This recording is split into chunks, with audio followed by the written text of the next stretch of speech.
सालबेग की जो माता जी थी वो एक ब्राह्मण कन्या थी, परम सुंदरी, बहुत सुंदर थी। और उनको एक मुगल के सिपाही ने उनका हरण कर लिया और हरण करके एकांत में ले जा करके जबरदस्ती उनसे विवाह करके उनका गर्भाधान कर दिया। और वो ब्राह्मण कन्या बेचारी बड़ी बड़ी बड़ी चिंता में, बड़ी पीड़ा में ठाकुर जी से विनती करती है, मैंने ऐसा कौन सा पाप या अपराध किया जिसका ठाकुर जी आपने ये फल मुझको दिया।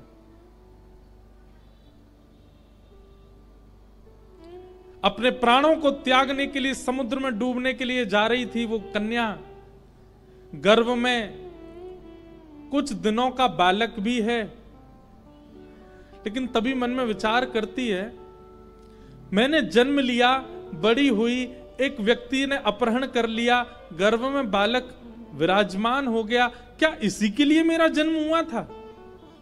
मेरे जन्म का और कोई कारण नहीं था। तब उसके मन में आया, प्राण त्यागना तो मैं चाहती हूं, पर मैं थोड़ा प्रतीक्षा करूं और प्रतीक्षा करके ये जो बालक जन्म लेगा इसका जीवन और देख लूं, क्या पता शायद इसको जन्म देने के लिए ही मेरे साथ में जो कुछ भी हुआ। और उसने अपने प्राणों का त्याग नहीं किया, शुद्ध आचरण के साथ 9 महीना तक उस बालक को गर्भ में रखा और 9 महीना बाद जब उस बालक का जन्म हुआ तो उसका नाम रखा सालबेग।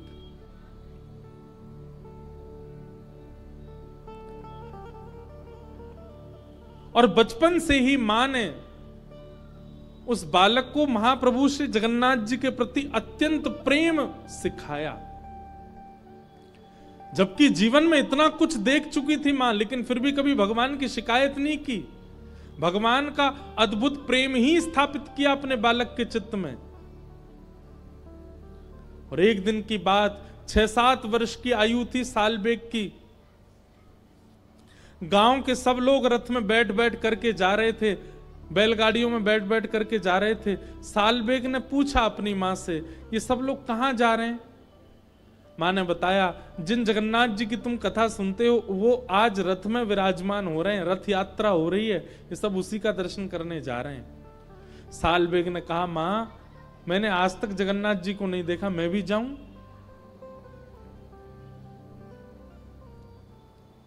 मां ने कहा, बेटा तुम चले गए तो 2 बात होंगी, क्या लौट के आओगे तो शायद मैं तुम्हें जीवित नहीं मिलूंगी, क्योंकि तुम्हारे पिता मुझे मार देंगे। और दूसरा काम यह भी हो सकता है, तुम यदि चले गए और लौट करके आए, तुम्हारे पिता हो सकता है तुम्हें भी बंदी बना करके मार दें। इसलिए तुम यहीं बैठे बैठे जगन्नाथ जी की प्रार्थना करो। तब सालबेग ने स्तुति गाई भगवान की। बंधुओं, उस स्तुति का यह प्रभाव हुआ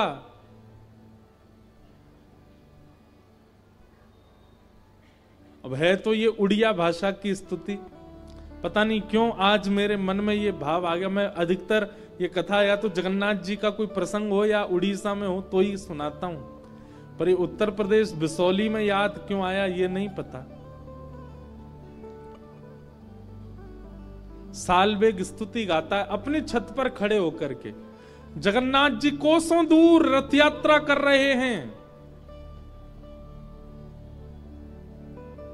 अहे नीला शैला प्रबल मत्तावरण प्रबल मत्तावरण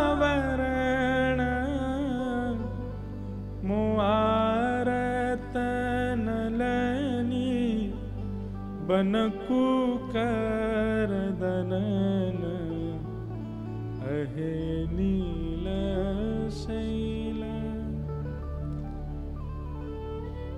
सालबेग स्तुति गाता है, ओ नीलाचल पर्वत पर रहने वाले महाप्रभु जगन्नाथ, आप गज के समान हो, हाथी के समान हो। हाथी का स्वभाव होता है वो तालाब में प्रकट हुए कमल को सूंड से पकड़ करके और अपने अपने पैरों से रौंद देता है।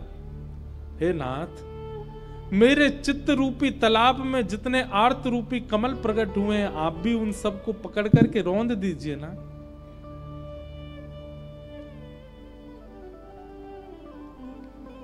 इतनी सुंदर स्तुति गाई सालवेग ने, कोसों दूर से सालवेग की वह स्वर ध्वनि, लाखों करोड़ों लोग रथ खींच रहे हैं महाप्रभु जगन्नाथ जी का।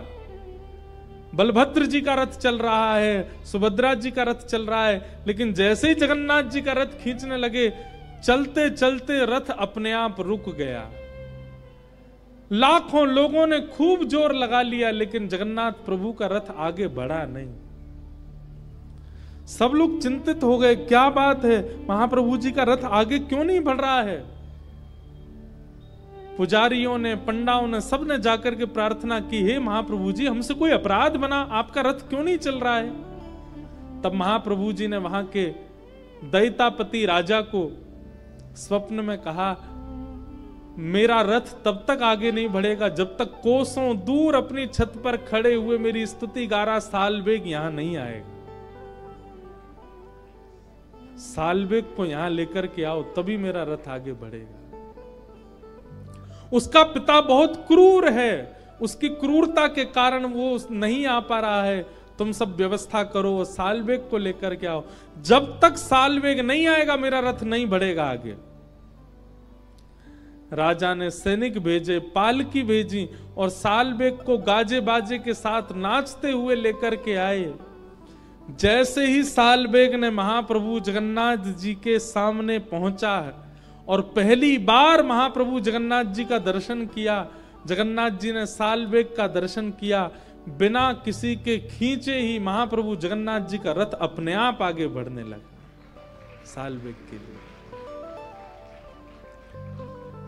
और रत्न वेदी पर बैठे हुए महाप्रभु जगन्नाथ जी झूमने लगे, सबको आज्ञा करने लगे, जल्दी से इसको लेकर के आओ, मेरे हृदय से लगा दो, मैं तड़प रहा हूं इससे मिलने के लिए।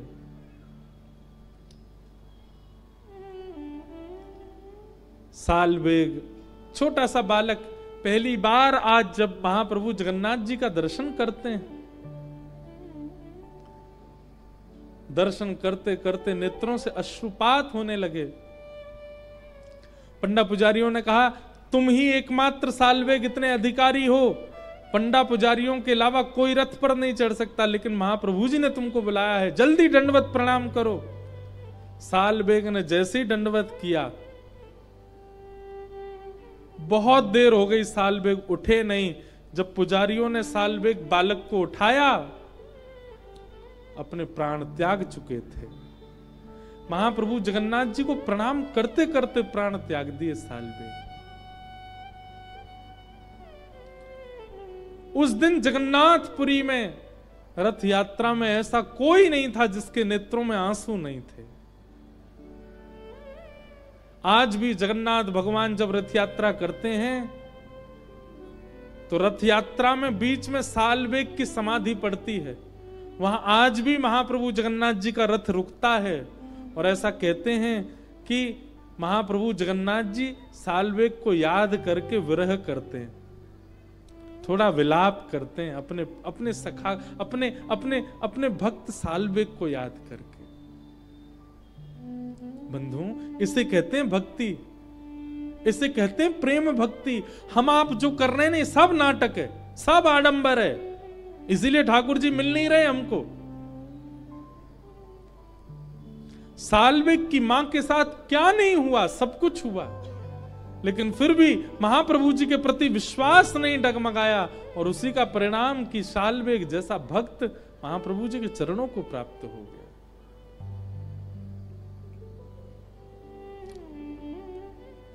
परिस्थितियां परीक्षा है, उन परिस्थितियों में कभी डगमगाओ मत।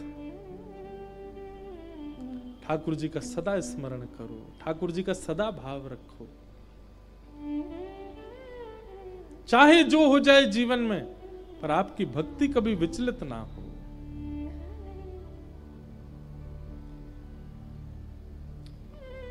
अहैतुक्य प्रतिहता, कैसी भक्ति होनी चाहिए? अहैतुकी भक्ति, चाहे जो हो जाए जीवन में, लेकिन आपकी भक्ति ना डगमगावे, वो सदा वैसी ही रहे जैसी थी।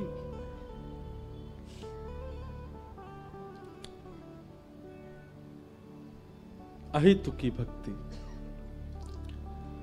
कि धर्म स्वनिष्ठितः पुंसा विश्वक्सेन कथा सूय नोत्पादयेदधिरतिं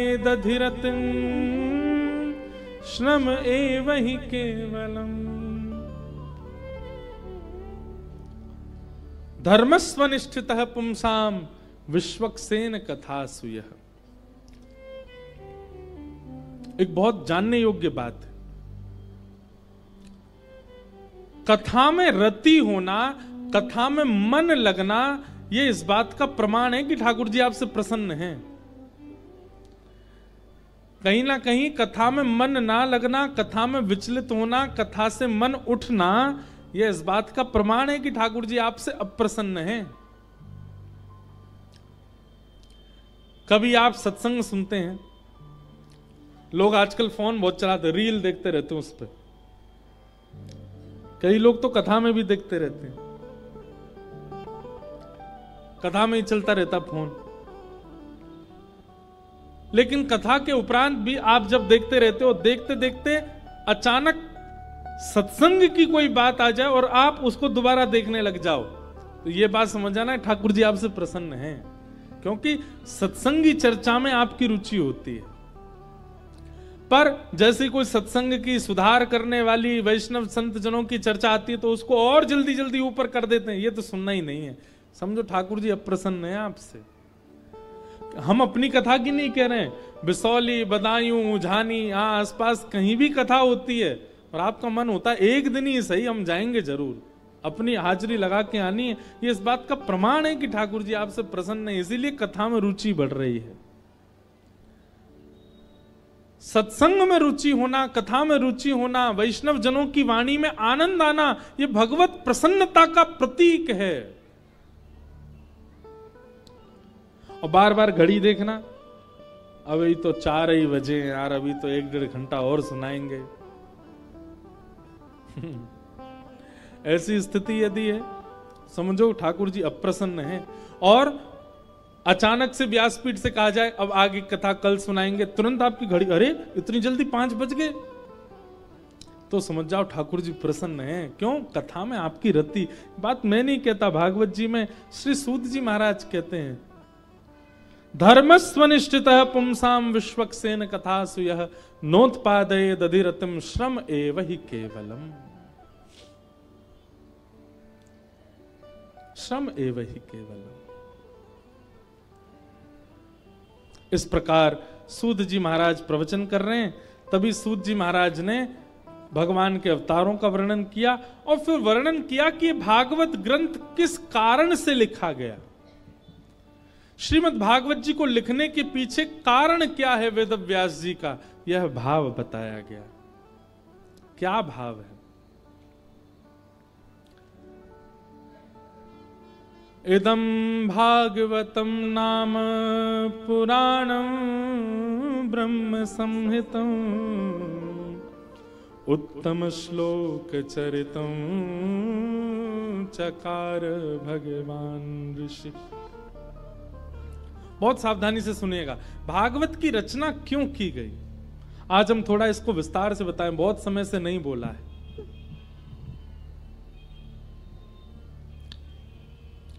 द्वापर युग की बात है। ब्रह्म नदी कहते हैं सरस्वती को। यदि कभी कहा जाए ब्रह्म नदी तो सीधा नाम लेना सरस्वती नदी। और ब्रह्म नदी सरस्वती का एकमात्र ऐसी नदी है पूरे विश्व में जिसका सबसे कम देर तक दर्शन होता है, सबसे कम प्रवाह है। बद्रीनाथ कितने लोग गए? हाथ ऊपर करो भैया। पूरे बिसौली में इतने ही लोग ही बद्रीनाथ गए? बद्रीनाथ से आगे अब की बार, अब तो कपाट बंद हो गए, पर अब जब कपाट खुले बद्रीनाथ भगवान के, इस बार प्रयास करना, जो जो लोग हाथ ऊपर नहीं किए सब जाना। हाँ लाला देख लियो, बैठ जा। इस कथा के फलस्वरूप हमारी आज्ञा मान करके अगली साल आप सब बद्रीनाथ जरूर जाना, जो जो नहीं गए। व्यक्ति को बद्रीनाथ जरूर जाना चाहिए, उसके पीछे कारण है, सुना देते हैं। ये बद्रीनाथ जो है ना, ये हिमालय पर सबसे व्यवस्थित स्थान है। केदारनाथ भगवान, अभी केदारनाथ जी जहां विराजते हैं, ये केदारनाथ भगवान का स्थान नहीं है। केदारनाथ भगवान महादेव का विराजमान होने वाला स्थान तो बद्रीनाथ ही है। वो बद्रीनाथ में ही रहते थे। सब लोग इधर देखो, सावधानी से सुनो, हम सुनाते हैं। तो एक बार की बात है, महादेव से जाकर के भगवान नारायण ने, शंख चक्र गदा पद्मधारी श्रीमन नारायण भगवान ने जाकर के कहा कि हमको हिमालय पर कोई स्थान बता दीजिए, हम वहां रहकर के भजन करना चाहते। तो महादेव तो भगवान से बहुत प्रेम करते हैं। महादेव बोले कोई तप वप नहीं करना आपको, तप करने के लिए हम बैठे हैं, तप करने के लिए इतने सारे ऋषि जन सब हैं, आप तो प्रेम से विराजो वैकुंठ में, आप तप करेंगे हमको स्वीकार नहीं। प्रेमी अगर कठिनाइयां पालन करे तो दूसरे प्रेमी से देखा नहीं जाता। महादेव ने मना किया, आप तप नहीं करेंगे, आप तो ऐसे ही बैठे रहो।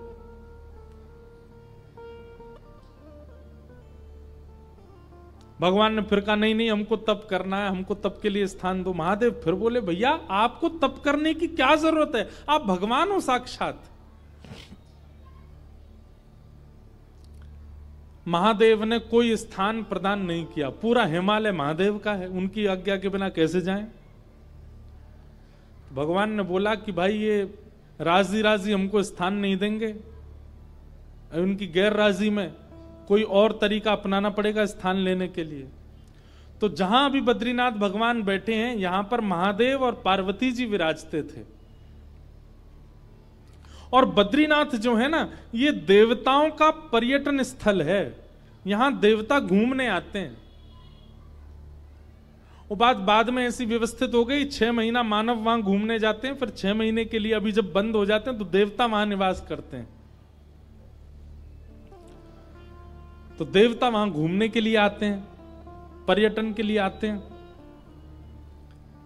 तो वहीं आपने देखा होगा कि बद्रीनाथ भगवान मंदिर के ठीक नीचे तप्त कुंड है, जहां माइनस टेम्परेचर में भी इतना गर्म जल अपने आप पहाड़ों से आता है कि उसमें लोग स्नान करते हैं तप्त कुंड में। तो महादेव और श्री पार्वती जी नित्य तप्त कुंड में स्नान करने के लिए जाया करते थे ब्रह्म मुहूर्त में। एक दिन महादेव और पार्वती जी दोनों गए तप्त कुंड में स्नान करने, तभी देखा कि नन्हा सा बालक तप्त कुंड के बगल में सोया है और रो रहा है। पार्वती जी देख करके घबरा गई। जैसे ही बालक को उठाने गई, महादेव बोले रुक जाओ, ये कोई मायावी बालक लगता है, इतने विशाल पर्वतों के बीच में तप्त कुंड के पास ये नन्हा सा बालक यहां कैसे आ गया? ये कहीं किसी राक्षस की चाल तो नहीं, कोई मायावी क्रिया तो नहीं हो रही है, इसको गोद में मत लेना।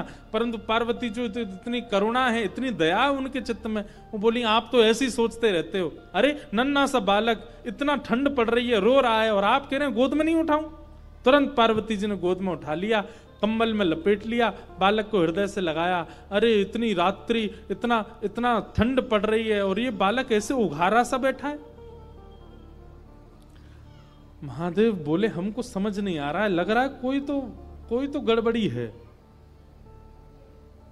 पार्वती जी बोली अब आप सोचते रहो, हम तो, हमारे हृदय का वात्सल्य भाव है, हम तो इस बालक को ऐसे नहीं छोड़ सकते। और पार्वती जी गई और उस बालक को ले जा करके उस स्थान पर बिठा दिए जहां महादेव और पार्वती बैठते हैं।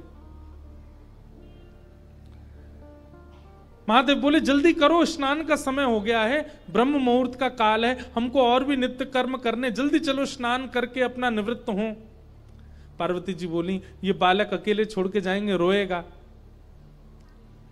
इसको खेलने के लिए कुछ खिलौना देने पर, यहां बद्रीनाथ में कहां खिलौने आए। तभी वहां बेर का वृक्ष है। बेर को ही संस्कृत में बदरी कहते हैं, बदरी फल। वो बेर के वृक्ष से कुछ बदरी फल तोड़ करके उस बालक के पास रख दिए और उनको गेंद समझ करके वो बालक खेलने लगा। पार्वती जी बोली, अब ये बालक जब तक इन गेंद से खेल रहा, हम स्नान करे आते हैं। जैसे ही महादेव पार्वती जी के साथ गए, तप्त कुंड में स्नान आदि किया, अपना नित्य कर्म नियम करके जैसे ही लौट करके आए तो उस स्थान का द्वार, मुख्य द्वार बंद था। खूब प्रयास करने पर भी वो द्वार जब नहीं खुला, महादेव ने क्रोध में भर करके जैसे ही उस द्वार को देखा, द्वार खुल गया। वो बालक तो वहां नहीं था, वही बालक शंख चक्र गदा पद्मधारी श्रीमन नारायण के रूप में तपस्वी की अवस्था में सामने बैठ गए। महादेव ने जाकर के कहा, हमने पहले ही कहा था ये कोई मायावी बालक है, ये कोई सामान्य बालक नहीं है। लेकिन महादेव के नेत्रों में आंसू आ गए और प्रणाम करते हुए कहा, श्रीमन नारायण, आपको क्या आवश्यकता है तप करने की? आप क्यों तप कर रहे हो? इतना हट क्यों कर रहे हैं आप तप के लिए? ऐसा किस चीज की प्राप्ति के लिए, किस भाव की प्राप्ति के लिए आपको तप करना है? तब भगवान नारायण जो बात कहते हैं वो ध्यान से सुनिएगा। भगवान कहते हैं, महादेव,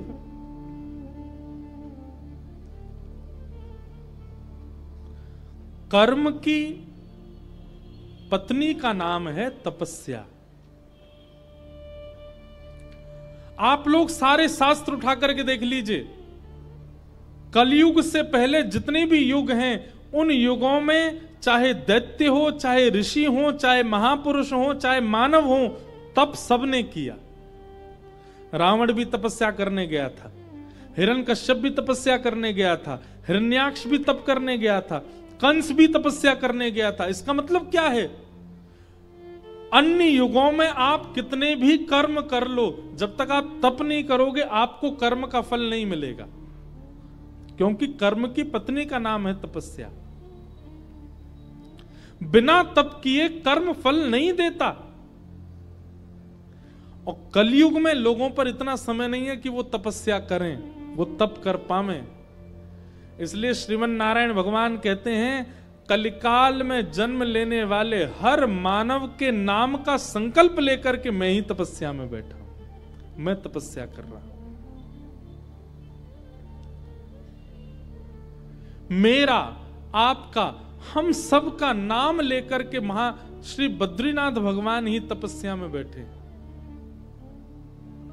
हम कर्म करते हैं, हमको फल मिल जाता है। तपस्या तो हमने की नहीं। कौन? क्यों? क्योंकि तपस्या साक्षात नारायण भगवान कर रहे हैं। इसलिए कम से कम आज आपका घर बन गया, आज आप धनवान हो गए, आज आपके बच्चे पढ़ लिख के विद्वान हो गए, आपने केवल कर्म किया, लेकिन किसकी तपस्या का फल आपको मिला? भगवान श्रीमन नारायण, बद्रीनाथ भगवान। इसलिए हर व्यक्ति को साल में एक बार, 2 साल में एक बार, 5 साल में एक बार बद्रीनाथ भगवान को धन्यवाद कहने जाना चाहिए कि आपकी तपस्या से हम जी रहे हैं नाथ, धन्यवाद। आज तक भगवान वहां तपस्या करने के लिए बैठे हैं। हम लोग कोई भी यज्ञ करते हैं, कोई भी अनुष्ठान करते हैं, उसमें हमारा नाम पूछा जाता है, गोत्र पूछा जाता है। इंद्रेश शर्मा नामनो हम, भारद्वाज गोत्र उत्पन्नो हम, सपरिवारो हम, सकुटुंबो हम, संकल्प लिया जाता है। उस संकल्प के कई कारण होते हैं। एक कारण यह भी होता है कि आपका नाम गोत्र श्री बद्रीनाथ भगवान को सुनाया जाता है, और आपके उस नाम गोत्र से बद्रीनाथ भगवान जल छोड़ के आपके नाम का तपस्या करते हैं। संपूर्ण ब्रह्मांड के प्रत्येक मानव के लिए तप कर रहे हैं। कौन? बद्रीनाथ भगवान। इसलिए उनका दर्शन करने हर व्यक्ति को जाना चाहिए और दर्शन करके धन्यवाद करना चाहिए कि नाथ आप तपस्या कर रहे हैं हमारे लिए। जो आज तक बद्रीनाथ नहीं गए यहां पर बैठे या जो लोग लाइव देख रहे हैं वो भी अगले वर्ष निश्चित बद्रीनाथ भगवान का दर्शन करने जाइएगा, प्रणाम करके आइएगा।